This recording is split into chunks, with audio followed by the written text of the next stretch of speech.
2024년 3월 골드 메달리스트가 김세론에게 채무 변제에 관한 내용 증명을 보냈습니다.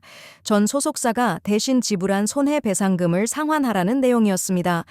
귀하는 2022년 11월 22일 의뢰인으로부터 6억 8,409만 6,539원을 차용하며 이를 2030년 12월 31일까지 변제하기로 하는 금전 소비 대차 계약을 체결한 바 있습니다. 그러나 귀하는 위 대여금 채무의 변제기가 도래하였음에도 이를 변제하지 않고 있습니다. 중략.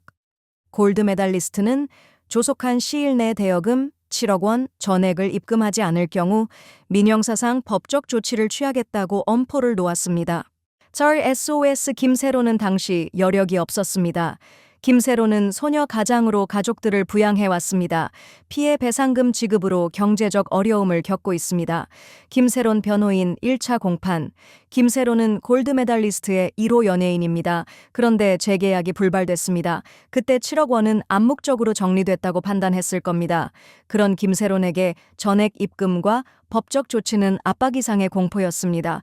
결국 그가 손을 내민 건 김수현, 과거 연인에게 SOS를 쳤습니다.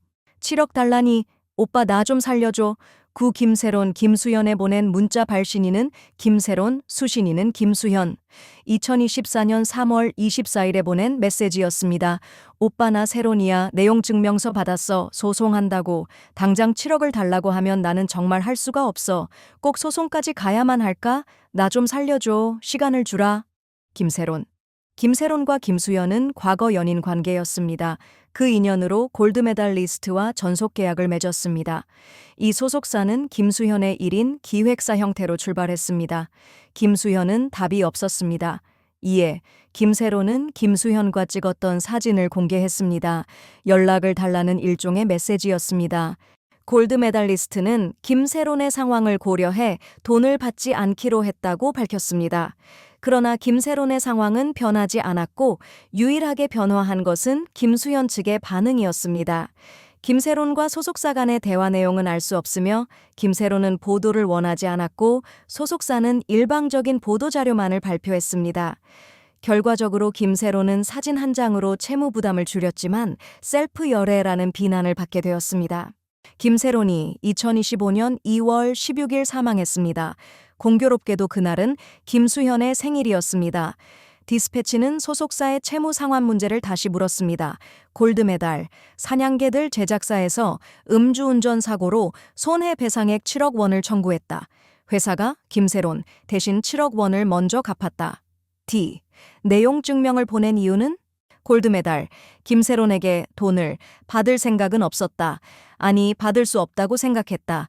회사에 배임 문제가 발생할 수 있어 가장 기본적인 절차만 밟은 것이다. D. 김세론에게도 형식상의 절차라고 알렸나? 골드메달. 그 당시 매니저가 김세론에게 이런 내용이라고 연락해 중얼로 알고 있다. 우리도 서류 절차가 필요하다고. D. 김세론은 내용 증명을 받고 불안해했는데? 골드메달. 회사에서 돈을 빌려줬을 때 이야기했다.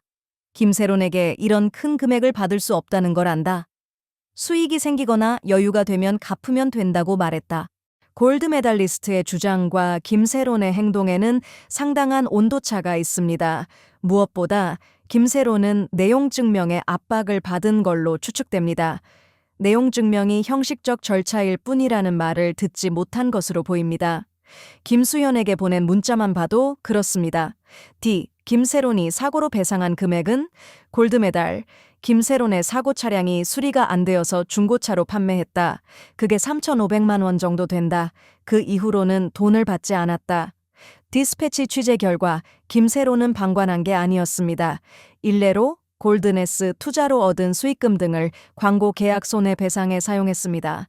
김세론은 자신이 감당할 수 있는 범위에서 최선을 다했습니다. 자동차와 CB 등 자산을 처분, 2억 원 이상의 돈을 배상금으로 썼습니다. 소속사도 이런 사정을 익히 알고 있었습니다. 더 이상 갚을 여력이 없다는 것. 그런데 내용 증명은 왜 보냈을까요? 형식적 조치라는 말로 설명되지 않는 부분입니다. 한편 골든에스는 골드 메달리스트가 시원스쿨과 함께 인수한 코스닥 상장사다. 김세론은 조합원으로 CB 투자에 참여했다. 골드 메달리스트는 김수현과 이로베가 100% 소유한 회사다. 김수현과 이로베 등은 골든에스 인수 과정에서 5배 이상의 차익을 남겼다. 김세론이 사망한 날 디스패치는 현장을 찾았습니다. 같은 건물에 사는 이웃 주민을 만날 수 있었습니다. 그 주민은 사망 기사를 보고 김세론인 줄 알았다면서 평소에 복도 계단에서 많이 울어서 기억난다며 김세론과의 일화를 들려줬습니다. 주민, 작년 2023년 2월에 이사 왔다. 월세로 1년 계약을 했다. 2월 18일에 이사할 예정이라 들었다. D. 김세론을 본 적이 있나? 주민, 건물 계단에 앉아 한참을 울더라. 그 모습이 안쓰러워서 달래준 적이 있다. 개인사가 있는 것 같았다. 하소연을 들어준 적도 있다. 이 주민은 김세론 손목의 상처도 언급했습니다. 손목 주위에 상처가 보였습니다. 젊은 여성이 참 힘든 삶을 살았구나 싶었죠. 그때까진 배우인지도 몰랐습니다. 여동생과 함께 서울 올라와서 사는구나 정도로 생각했어요. 주민, 골드 메달리스트가 공식 입장을 냈습니다. 허위사실 디스패치는 여러 경로를 통해 둘의 관계를 확인했습니다. 허위보다 사실에 가깝다는 증언이 더 많습니다. 김수현과 가까운 지인은 김세론의 나이가 문제라서 절대 열애를 인정할 수 없는 상황이라고 귀띔했습니다. 둘의 만남은 공공연한 비밀이었습니다. 허위사실, 사실무근 등으로 치부할 일이 아닙니다. 덕분에 김세론은 셀프라는 수식어를 달게 됐으니까요. 이번에는 셀프 결혼, 김세론, 웨딩 화보 빗싹, 2025년 1월 8일. 물론 이것이 고인을 죽음으로 몰고 간 이유라 단정할 수 없습니다. 언론사 기사와 유튜버 확산, 대중의 시선과 복귀 좌절, 그리고 개인사 등 여러 문제가 복합적으로 작용했을 겁니다. 다만 소속사의 대처가 아쉬운 부분은 존재합니다. 그들의 대응 내용 증명에 위축됐고 그들의 부인 공식 입장에 부정당했습니다. 한 배우를 지키기 위한 방법으로 그것이 최선이었을까요?